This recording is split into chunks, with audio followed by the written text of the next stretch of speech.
It was a bright sunny afternoon in the quiet suburban neighborhood of Oak Ridge, the local park a sprawling expanse of green nestled between rows of picturesque houses was alive with the sounds of laughter and play. Children ran across the grass, their joyful shrieks echoing through the trees, while parents lounged on benches or picnicked under the shade of tall oaks. The scene was almost idyllic, the kind of day that made Oaked feel like the perfect place to raise a family. Karen Turner, a longtime resident of the neighborhood, strolled through the park with a sense of routine satisfaction. A woman in her mid-40s with neatly styled blonde hair and a crisp white blouse, Karen prided herself on being a vigilant member of the community. She knew nearly everyone who frequented the park, from the joggers who lapped the trails every morning to the families who played on the weekends. It was her park in many ways, and she felt a duty to keep it safe and orderly. As Karen made her way down the familiar path, something caught her eye. A family setting up a picnic on the far side of the park near the playground. There was nothing unusual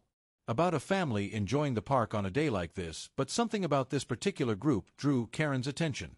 She noticed the father first, a tall black man in his late 30s who was laughing as he spread a blanket on the grass. His wife, a striking woman with natural curls and an easy smile, was unpacking a basket, while their two children, a boy and a girl, chased each other around the blanket. Karen paused, her eyes narrowing slightly as she observed the family. She didn't recognize them, which was odd because she knew almost everyone in the neighborhood. They were clearly enjoying themselves, but a small voice in Karen's mind whispered that something wasn't right. Maybe it was the fact that they were new, or perhaps it was something else, and uneased she couldn't quite put her finger on. She stood there for a moment, watching as the father lifted his daughter onto his shoulders, her delighted squeal cutting through the air. The mother, noticing Karen's gaze, waved politely. Karen forced a smile and waved back, but the unease lingered. She continued her walk, but her mind kept returning to the family. Were they visitors new to the area, or were they just passing through? As she circled back towards the playground, Karen noticed a few other familiar faces. Mrs. Jenkins, a retiree who often walked her dog in the park, and the Martins, a young couple with a toddler. She approached Mrs. Jenkins, who was sitting on a bench knitting. "Lovely day, isn't it?" Karen remarked, taking a seat beside her. "Oh yes. Perfect weather," Mrs. Jenkins replied, not looking up from her knitting. Karen hesitated, then nodded towards the family. "Do you know them, the ones with the picnic?" Mrs. Jenkins glanced up, briefly squinting in the direction of the family. "No, can't say I do. They must be new around here." Karen muttered, more to herself than to Mrs. Jenkins. "I just don't remember seeing them before." Mrs. Jenkins shrugged. "Uninterested people come and go, Karen. It's a park after all." Karen nodded, but she couldn't shake the feeling that something was off. She stood up, excusing herself, and continued her walk, but instead of relaxing, she found herself growing more anxious with each step. The family seemed happy, but what if they weren't just a normal family enjoying the park? What if they had other intentions? The park had always been a safe space, and Karen didn't want anything to disrupt that peace. By the time she reached the other side of the park, Karen had convinced herself that it wouldn't hurt to be cautious. She pulled out her phone and called her friend Lisa, who lived a few blocks away and was also part of the neighborhood watch. "Hey Lisa, are you busy?" Karen asked. When Lisa picked up, "Not really, what's up?" "Well, I'm at the park, and there's this family here. I've never seen them before. They're having a picnic, but I just got a weird vibe." "You know?" Lisa was silent for a moment. "A weird vibe? What do you mean?" "I don't know. They just seem out of place. I mean, who has a picnic in the middle of the day like this? And they're not from around here, I'm sure of it." Lisa chuckled lightly. "Karen, it's a public park. People come here all the time. Maybe they're just visiting." "Maybe," Karen agreed, but the unease didn't fade. "But what if they're not? What if they're here for, I don't know, something else?" Lisa sighed. "Karen, you're overthinking this. Just let it go." Karen nodded, though Lisa couldn't see her. "Yeah, you're probably right. I'm just being paranoid." But even after she hung up, Karen couldn't shake the feeling that something was wrong. She glanced back at the family, now seated and eating their lunch. The father was telling a story, animated and full of life, while the children giggled and the mother watched with a warm smile. Karen's heart pounded as she debated what to do. Finally, she made a decision. It was probably nothing, she told herself, but it was better to be safe than sorry. She opened her phone again, this time dialing 911. "What's your emergency?" Karen's voice wavered slightly as she spoke. "Hi, I'm at Oak Park, and there's a family here that's acting suspiciously. They don't seem to belong here, and I just think someone should check it out." The operator asked for more details, and Karen provided a description of the family, trying to keep her voice steady. When the call ended, she felt a mix of relief and guilt wash over her. Surely she was just being cautious, protecting her community. The police would come check things out, and if everything was fine, then no harm done. She walked back to a bench near the playground, her eyes fixed on the family. As she waited in the distance, she could hear the faint sound of sirens approaching, and her heart began to race. This was it. She was about to find out if her instincts were right, or if she had made a terrible mistake. Karen sat on the bench, her hands clasped tightly together. As the sound of sirens grew louder, she tried to appear calm, but her heart was racing and her thoughts were a jumble of uncertainty. What if she was wrong? What if she had misjudged the situation entirely? But then again, what if she was right? The safety of the neighborhood was at stake, and she couldn't ignore that. As the first police car pulled up to the edge of the park, Karen felt a strange mix of relief and anxiety. Two officers stepped out, their expressions serious as they scanned the area. Karen stood up, waving them over. They approached her quickly, one of them a tall man with a firm, no-nonsense demeanor, leading the way. "Ma'am, are you the one who called?" he asked, his voice steady but authoritative. "Yes, that was me," Karen replied, trying to keep her voice from trembling. "Thank you for coming so quickly. There's a family over there." She gestured toward the picnic area where the Black family was still sitting, oblivious to the unfolding drama. "I don't recognize them, and they've been acting suspiciously." The officer glanced in the direction she pointed suspiciously. "How?" Karen hesitated. The family didn't seem to be doing anything out of the ordinary, but the uneasy feeling in her chest wouldn't go away. "I know it sounds odd, but I just had a bad feeling. They don't look like they're from around here. I thought it was better to be safe and have someone check." The officer nodded, though his expression didn't change. "We'll talk to them. Please wait here." Karen watched as the two officers made their way across the park toward the family. She noticed other park-goers watching as well, some with curious expressions, others looking concerned. Her stomach churned with a mix of fear and guilt. She hadn't meant to cause a scene. She just wanted to make sure everything was okay. The officers approached the family, who noticed them only as they got close. The father, who had been playfully tossing a ball with his son, straightened up and exchanged a glance with his wife. Karen couldn't hear what the officers were saying, but she could see the father's expression shift from confusion to a guarded calm. One of the officers asked for identification, and the father, without hesitation, reached into his pocket and handed over his driver's license. The mother did the same, her face composed but slightly strained as she watched the interaction. The children, sensing the tension, clung to their parents. Their playful mood dampened. Karen bit her lip as she watched the officers examine the ideas. The moment stretched on, and she could feel the eyes of other park-goers turning toward her. She didn't know if they knew she was the one who called, but their glances made her uncomfortable, as if she was being judged. She crossed her arms tightly over her chest, trying to block out the nervous energy that was building inside her. After what felt like an eternity, the officers handed the IDs back to the parents. They spoke a few more words, and Karen saw the father nodding, his face calm but serious. The officers didn't look alarmed or concerned anymore. In fact, they seemed almost deferential, which puzzled Karen.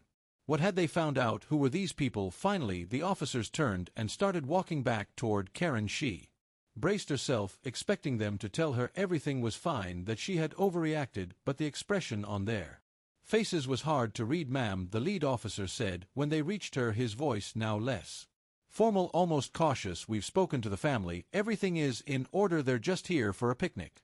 Karen felt a wave of embarrassment wash over her. "Oh, I see. I'm sorry if I wasted your time." The officer gave her a long look before speaking again. "Just so you're aware, the man you called us about, he's a U.S. congressman. His wife is a well-known pediatric surgeon." Karen's eyes widened, shock overtaking her embarrassment. "A congressman here, are you sure?" The officer nodded. "Yes, ma'am. They're very well respected in the community. They've been visiting Oak for years." Karen's mouth went dry. She felt a sinking sensation in her chest as she realized the gravity of her mistake. She had called the police on a family just enjoying a day in the park, a family that not only had every right to be there, but were prominent figures. The very people she had thought might be a threat were the last ones who would ever pose any harm. The officer, seeing the turmoil on Karen's face, softened his tone. "I'm sure you meant well, but it's important to be certain before making a call like that. Things could have gone very differently." Karen nodded numbly, unable to find the words to respond. The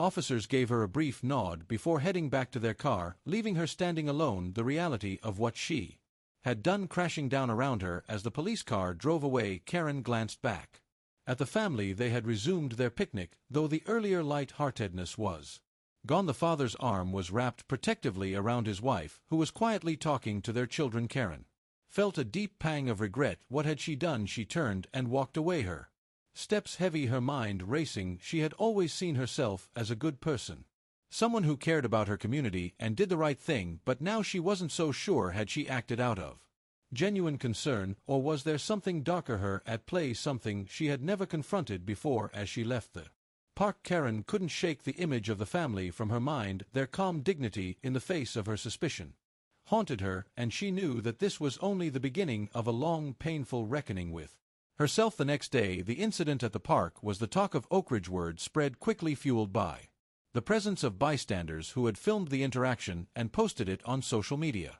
Karen had hoped that it would blow over quickly, but the opposite happened. The video went viral, attracting attention from local news outlets and igniting a heated debate online. Karen's phone buzzed constantly with notifications, texts from friends, emails, and social media alerts. She didn't want to look, but curiosity got the better of her. She opened her phone and saw hundreds of comments, most of them scathing. This is exactly what's wrong with America. Racial profiling at its finest. She should be ashamed of herself. Karen's heart sank as she scrolled through the comments, her face flushed with embarrassment and guilt. She had never intended for things to get so out of hand. She wasn't a racist, at least she didn't think she was. She had just been concerned, trying to protect her neighborhood, but now seeing the vitriol directed at her, she couldn't help but feel the sting of their words. It wasn't just strangers online who were talking, her friends and neighbors were too. She received a message from Lisa, the same friend she had called the day before. Karen, what happened yesterday? People are saying you called the cops on that family in the park. Why didn't you tell me? Karen didn't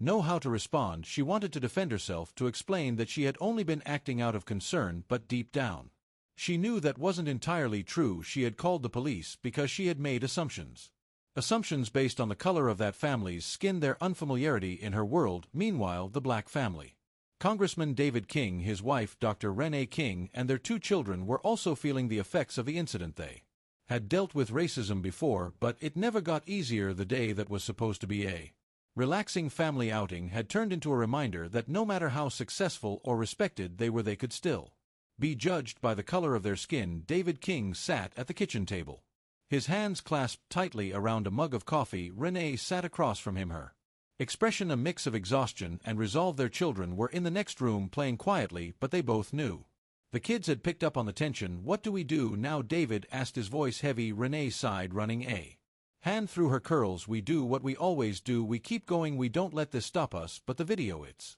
everywhere. Where our kids are going to see it, people are going to see it and think that we're victims, or worse, that we're dangerous. Renee reached across the table, taking his hand in hers. We're not dangerous, David. We're just people who had a bad experience, but we can't let it define us. We've worked too hard to get where we are. David nodded, though his eyes were still clouded with worry. I know, but I'm tired. Renee, tired of always having to prove that we belong, that we're just as good as anyone else. Renee squeezed his hand. I know, but we have to keep pushing forward for our kids, for everyone who looks up to us. We can't let this break us. The couple sat in silence for a moment, the weight of the situation settling around them. They had always known that being black in America meant carrying an extra burden, no matter how successful they became, but they were determined to rise above it, to show their children that they could overcome any obstacle. Later that day, David received a call from his campaign manager urging him to address the situation publicly. The video had not only gone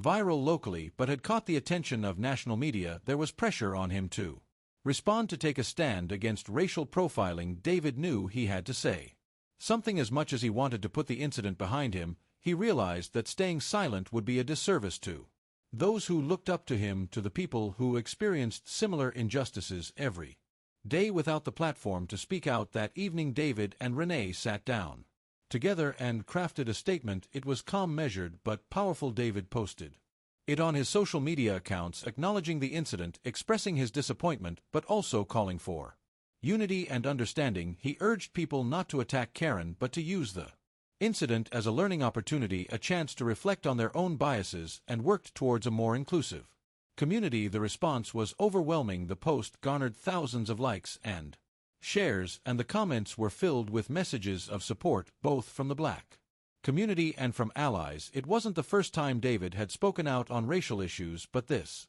Time felt different this time. It was personal. Meanwhile, Karen's world was unraveling. The more she tried to explain herself, the more it felt like she was digging a deeper hole. She received a call from the Oak Ridge Neighborhood Association asking her to step down from her position as chair of the safety committee. They framed it as a temporary measure, but Karen knew it was more than that. It was a polite way of distancing themselves from her. Her husband Mark, who had been supportive at first, was starting to lose patience. Karen, maybe it's time to just lay low for a while. Stop talking about it. The more you try to explain, the worse it gets. Karen felt tears prick at the corners of her eyes. I didn't mean for any of this to happen, Mark. I was just trying to look out for our community. Mark sighed. I know you were, but you have to understand how it looks to them. It's not just about one call, it's about the history behind it, the assumptions, the fear. Karen knew he was right, but it didn't make it any easier to accept. She had always prided herself on being a good person, someone who cared about others, but now she was being forced to confront the fact that her actions had hurt people, good people who didn't deserve it. As the days passed, Karen found herself avoiding the park, avoiding her neighbors, avoiding the very community she had once felt so connected to. The isolation weighed on her, and she began to realize that the real problem wasn't just what she had done, but what it revealed about her. She had always thought of herself as open-minded, but now she saw that there were blind spots in her thinking, biases she had never acknowledged. The more she thought about it, the more she realized that the only way forward was to face these issues.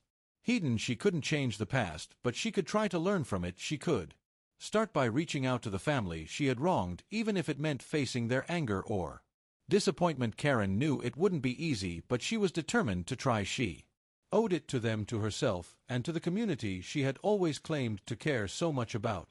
As the days passed, the story of what had happened at Oak Ridge Park continued to spread, but it wasn't just confined to the local community anymore. News outlets had picked up the story, framing it as another example of racial profiling in America. It was a narrative that had played out countless times before, but each instance felt fresh and raw to those involved. Karen tried to avoid the media as much as possible, but it seemed like everywhere she turned there was another story, another opinion piece, another discussion about what she had done. The weight of it all was overwhelming, and she found herself retreating from the world more and more. She barely left the house, and when she did, she kept her head down, avoiding eye contact with anyone who might recognize her. The Kings, on the other hand, were thrust into the spotlight in a way they hadn't anticipated. Congressman David King was no stranger to public attention.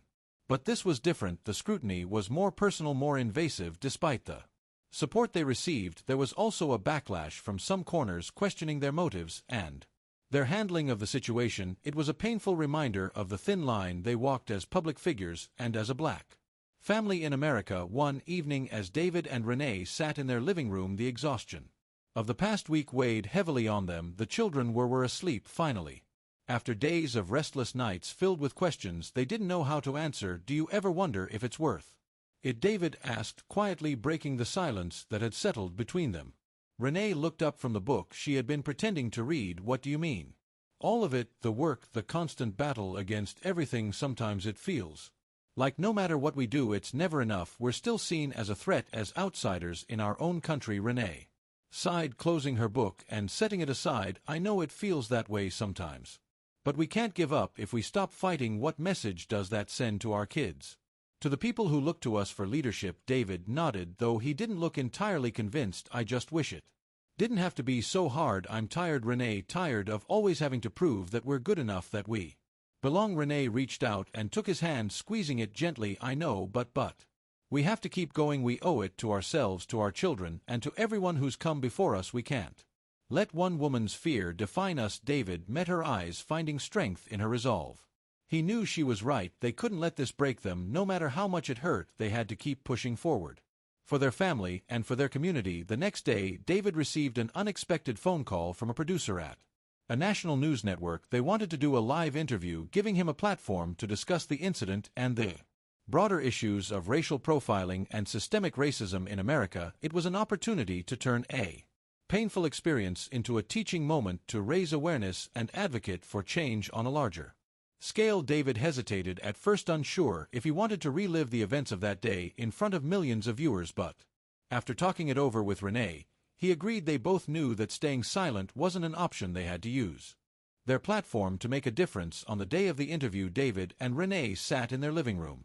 The camera crew bustling around them as they prepared for the live broadcast. The atmosphere was tense, but there was also a sense of purpose that gave them both strength. They were doing this for their children, for their community, and for everyone who had ever been judged unfairly because of the color of their skin. The interview began with the host summarizing the events that had led to this moment. As the footage from the park played on the screen, David felt a pang of anger and sadness, but he pushed it aside, focusing on the message he wanted to convey. When it was his turn to speak, David took a deep breath and addressed the camera directly. What happened to my family at Oak Park is something that happens far too often in this country. It's a reminder that despite all the progress we've made, we still have a long way to go. This isn't just about one incident. It's about the fear and prejudice that still exist in our society. We need to have these difficult conversations to confront our biases and work together to create a more just and equitable world. Renee chimed in, her voice steady and calm. This experience has been painful, but it has also opened our eyes to the importance of community. We need to stand up for one another, to support each other in the face of injustice. We can't let fear divide us. We have to come together and fight for what's right. The interview continued with David and Renee speaking candidly about their experiences, their hopes for the future, and the importance of education and empathy in combating racism. The response was overwhelmingly positive, with viewers praising their courage and strength. As the interview ended and the camera crew packed up, David and Renee felt a sense of relief and accomplishment. They had turned a painful chapter in their lives into an opportunity for change, and they hoped that their words would resonate with others, sparking the conversations that needed to happen back in Oakridge. The interview had a profound impact. Karen watched it from her living room, her emotions a whirlwind of guilt, shame, and admiration. Seeing the Kings speak so eloquently and powerfully about their experience made her realize just how much she had underestimated them. They were more than just victims, they were leaders, advocates, and role models. Karen knew she needed to do more than just apologize. She needed to change, to confront the biases that had led her to make that fateful call. The King's words had struck a chord in her, and she was determined to make amends, not just to them but to herself and her community. A week had passed since the incident at the park, and the buzz around the video had finally begun to die down. Karen had spent the time reflecting on her actions, grappling with the uncomfortable truth that she had been wrong. She knew that she needed to make things right, or at least try so.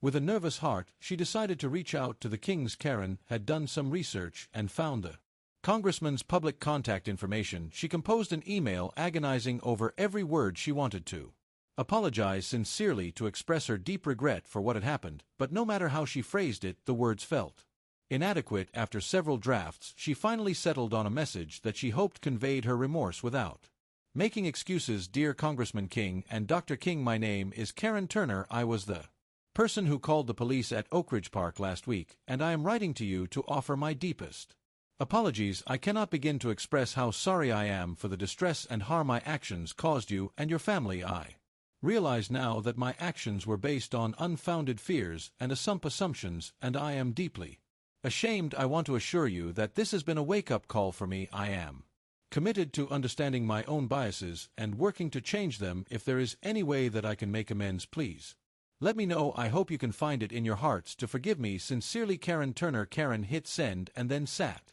staring at the screen, her heart pounding. She didn't expect a response, but she needed to at least try to make things right. 2 days later, much to her surprise, she received a reply. The email was from Dr. Renee King. Dear Mrs. Turner, thank you for reaching out. Your apology is appreciated.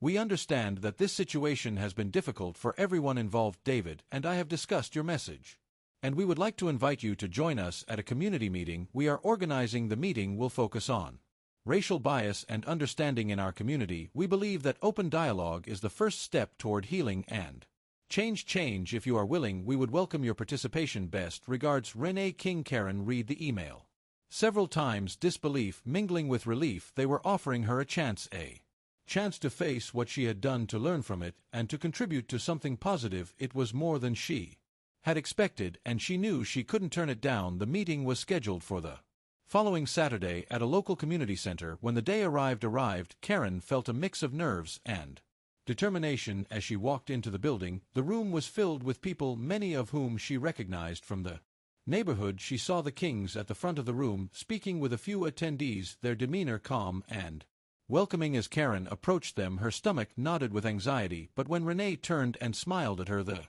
tension eased slightly. "Thank you for coming, Mrs. Turner," Renee said warmly, extending her hand. Karen shook her hand, feeling the sincerity in Renee's grip. "Thank you for inviting me. I wasn't sure if I didn't know if I'd be welcome." "Of course you're welcome," David said, joining them. "This meeting is about bringing people together, not pushing them apart. We all have things to learn." Karen nodded, feeling a lump in her throat. "I'm so sorry for what I did. I had no right." Renee held up a hand gently. "You've apologized and we've accepted it. What's important now is what we do moving forward." The meeting began shortly after.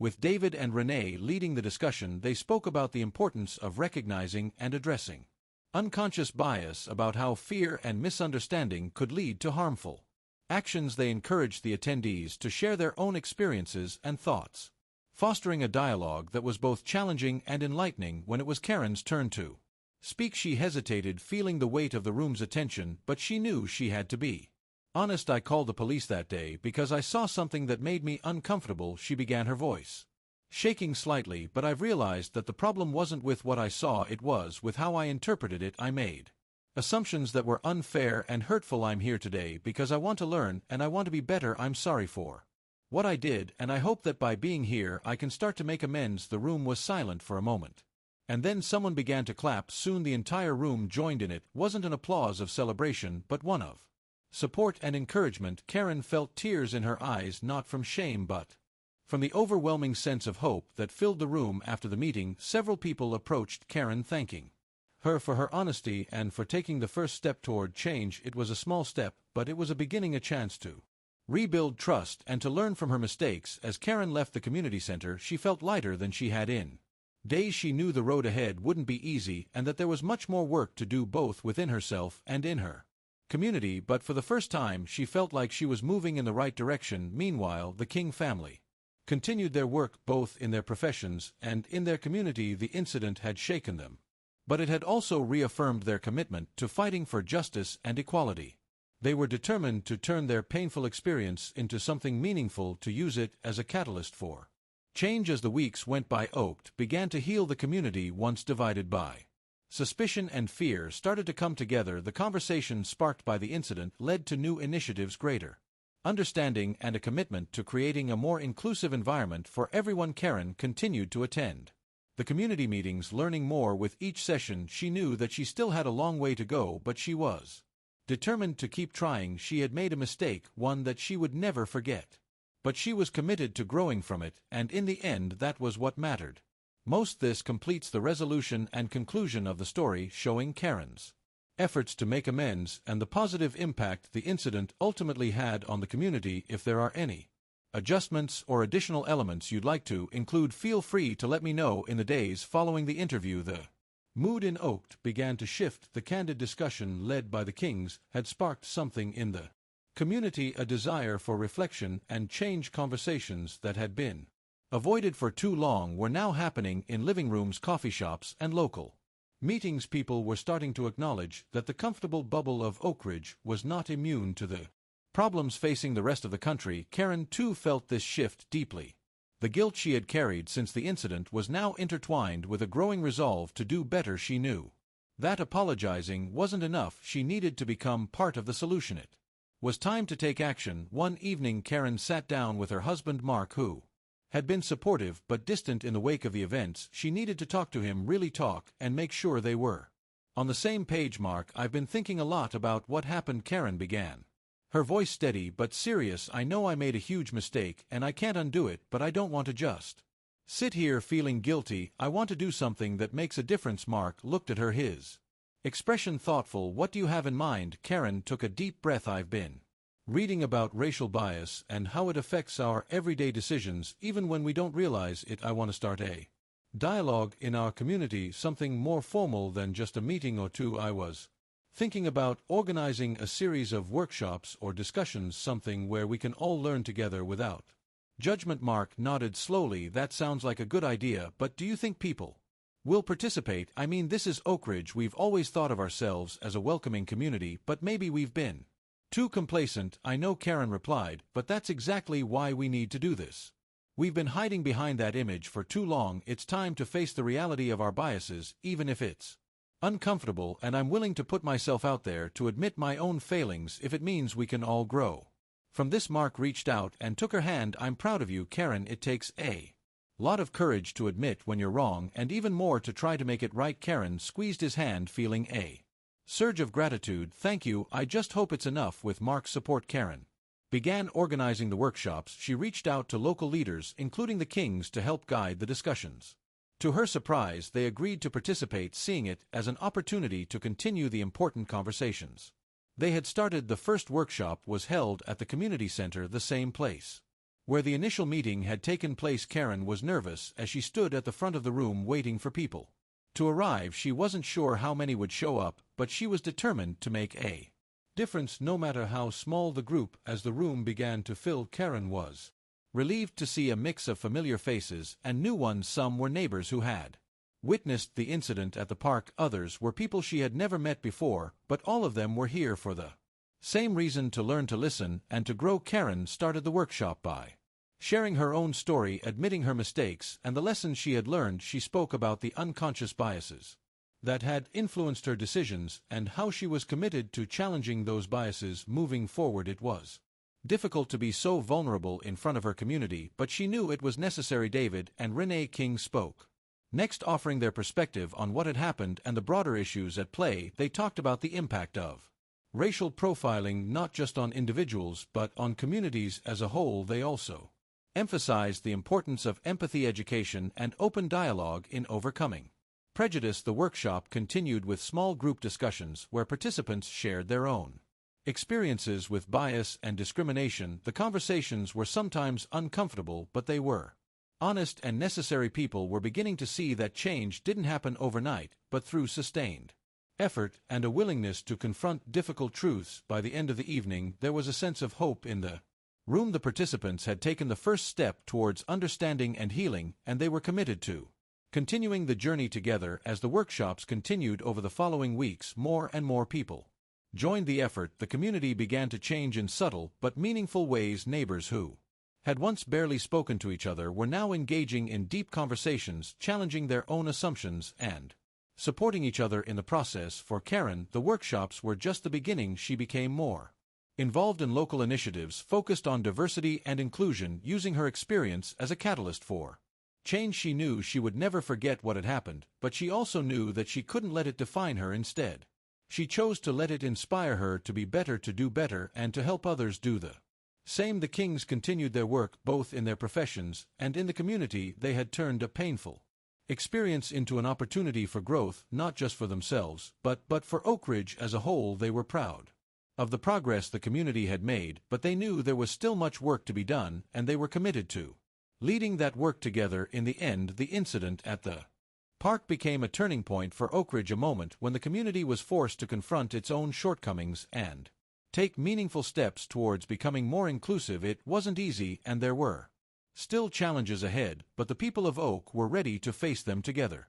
Karen often reflected on how much had changed since that day at the park. She was no longer the person she had been, someone who acted out of fear and assumption. She had grown, and so had her community, and in that growth she found hope for the future. As she walked through Oak Ridge Park one sunny afternoon, she noticed families of all backgrounds enjoying the space together, laughing, playing, and sharing in the simple joys of life. It was a sight that filled her with a deep sense of peace. Oak wasn't perfect, but it was on its way to becoming a place where everyone truly belonged, and that, Karen knew, was something worth fighting for.